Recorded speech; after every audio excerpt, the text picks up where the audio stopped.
it's a little hard to be optimistic right now. So I wanted to talk about some ways in which to do this, and certainly being here today is a good step. What's it been like for you with the knowledge that you're having trouble making your mortgage payments, or maybe your finances have been reduced this year, or you've lost a job, or your mortgage is upside down? What's that been like? Stress, yes, that would be a good word. What kind of stress? I mean, do you just think of it like once a week? It's constant, isn't it? I mean, it seems to me that when I've been in a serious financial crisis because of a job loss and there wasn't any income coming in, it just tainted everything, every aspect of my life all the time. It was just like this gray stream flowing beneath everything. So I think it's the kind of stress that's very, very difficult. And it's hard to focus even on the people you love and enjoy them because you're kind of got this preoccupation going over here. So that's the kind of stress that most people have been under recently because it's impacted all of us. Even those of us on the staff at St. Luke's, we've had to reduce our incomes just so that we could maintain our present staff. So there isn't anyone who hasn't been immune in the past couple of years. So I wanted to talk about some techniques to manage this level of stress, because the things that the presenters were talking about are going to take time. And fortunately, they're going to buy you time too, which is a good thing. But what are you going to do in the meantime? How are you going to get through this? How are you going to manage the anxiety that all of this creates? And if you're when you're in these situations, to not feel anxiety would be unusual. In fact, it might even be to your detriment, because if I don't feel any anxiety, I'm not motivated to do anything. I might not even be coming to this seminar. I might just go, well, it'll all work out. And of course, without taking some kind of action steps, it's not going to. So let's talk about managing your anxiety and maybe feeling a little better as you walk through this time and as we all go into survival mode just to get through this. The first way to do this is to just focus on today. Because if you think about your anxiety, where in the timeline of past, present, and future would it be? Where's worry always? It's usually the future, right? I mean, it's usually like what's going to happen when this happens. What's going to happen if I don't have any money to buy groceries? What's going to happen if I max out my credit card? It's usually down the road. So one of the main ways to deal with anxiety is to just not allow your mind to take you there.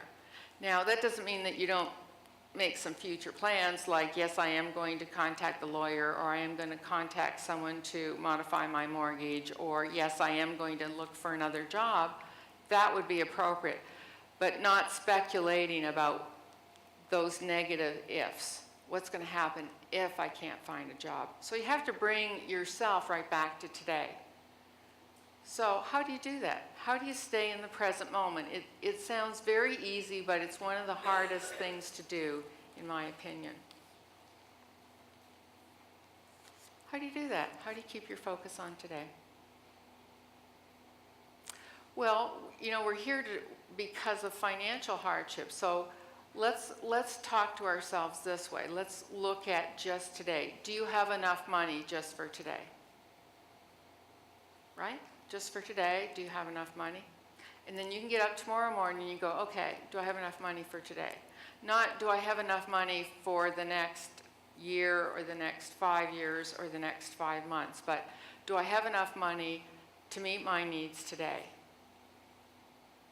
Okay, and if the answer is yes, then that's all you're going to worry about, because you've probably already started putting some other things in motion that are going to help you financially. How else are you going to keep your focus on today?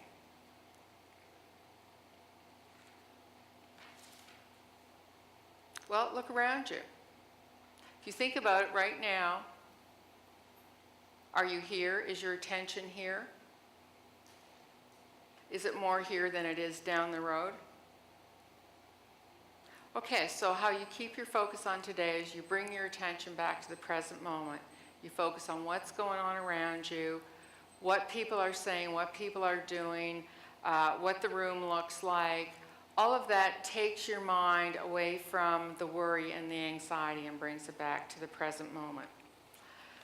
The other thing that's really helpful is to breathe. You know, breathing is a wonderful thing. It's free. You can do it anywhere. No one will think you're crazy. So breathing is very important because when people get worried and anxious, what happens is your chest and your lungs become very constricted. And so you're breathing very shallowly, which in turn creates more anxiety in your body. It's a biochemical system. So if you take deep breaths, like coming more from your abdomen by sticking your stomach out, then what happens is it forces all of these muscles in your chest and in your abdomen to relax. Because if they're distended, then they can't be like that.